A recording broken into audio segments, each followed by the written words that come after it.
I'm John, and this is my Turbo Ford Pinto.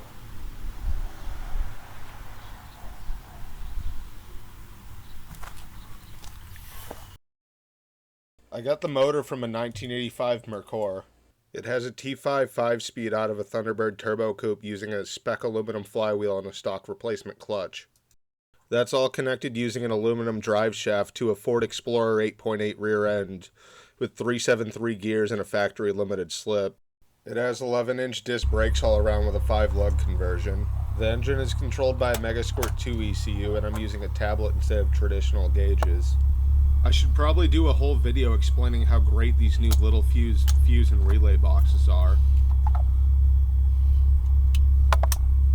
The center console is from a Fox Mustang, and the seats are out of a Scion FRS. I found this old Italian steering wheel at a swap meet for $5, and you gotta have the burner tires mounted up.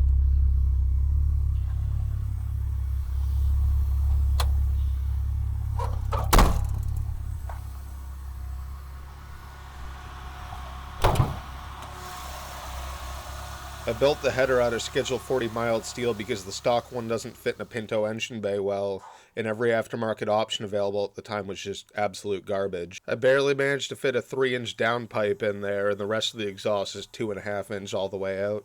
I modified the upper intake manifold to clear the hood and connect to the Greddy front mount intercooler. The distributor and TFI ignition system have been replaced by a camshaft position sensor and a Bosch coil pack, because anyone who's owned an 80s Ford knows how likely that setup is to leave you stranded on the side of the highway. The tile wastegate and blow-off valves still work perfectly even though they're well over a decade old. I made my own tubular lower control arms that are extended and offset forward for more caster and clearance, then bought the fully adjustable SPC upper arms.